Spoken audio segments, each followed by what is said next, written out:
Assalamualaikum warahmatullahi wabarakatuh. Saya Denis dari 10 TKJ 3 akan menceritakan kisah Malin Kundang. Berikut ceritanya. Dahulu di sebuah dusun nelayan, tepatnya di Sumatera Barat, hiduplah seorang anak laki-laki bernama Malin Kundang. Ia tinggal bersama ibundanya, Mande Rubaya. Sang ayah telah lama pergi, meninggalkan ibu dan anak semata wayangnya itu. Malin tumbuh menjadi anak yang cerdas dan pemberani, tapi sedikit nakal. Mereka hidup serba kekurangan, hingga suatu ketika saat Malin beranjak dewasa, ia berpikir untuk mencari peruntungan di negeri seberang.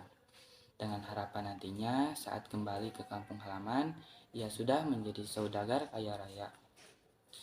Malin tertarik dengan ajakan seorang nahkoda kapal dagang yang dulunya miskin, sekarang sudah menjadi seorang yang kaya raya. Tekadnya semakin kuat. Malin meminta izin kepada ibundanya. Mande Rubaya sempat tidak setuju dengan keinginan anaknya, tetapi karena Malin terus mendesak, akhirnya ia mengizinkan. Anakku, jika engkau sudah berhasil dan menjadi orang yang berkecukupan, jangan lupa dengan ibumu dan kampung halaman ini, nak. Pesan dari ibunya. Ternyata keberadaan Malin di kapal itu sangat disukai.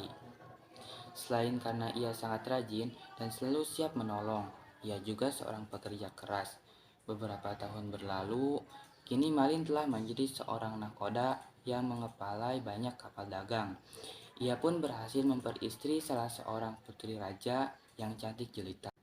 Kabar kesuksesannya sampai kepada ibunda Malin. Setiap hari Mande Rubaya menyempatkan diri pergi ke dermaga, berharap bisa bertemu putranya Malin. Suatu ketika, sampailah kapal mereka di kampung tempat Malin dulu dibesarkan. Malin Kundang pun turun dari kapal, kemudian disambut oleh ibundanya. Malin Kundang, anakku, mengapa kau pergi begitu lama tanpa mengirimkan kabar? Katanya sambil memeluk Malin. Malin Kundang justru malah segera melepaskan pelukan tersebut dan mendorong ibundanya hingga terjatuh. Wanita tidak tahu diri, sembarangan saja mengaku sebagai ibuku, kata Malin kepada ibunya. Malin berpura-pura tidak mengenal ibunya, karena malu melihat ibunya yang sudah tua dan memakai baju compang-camping. Wanita itu ibumu, tanya istri Malin. Tidak, ia hanya seorang pengemis yang pura-pura mengaku sebagai ibuku agar mendapatkan hartaku, sahut Malin.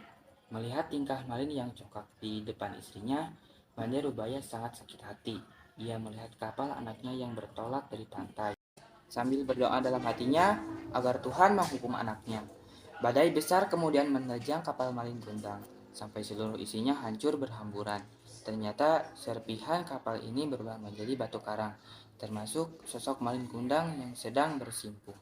Itulah cerita saya Denis dari 10 TKJ 3. Sekian, terima kasih.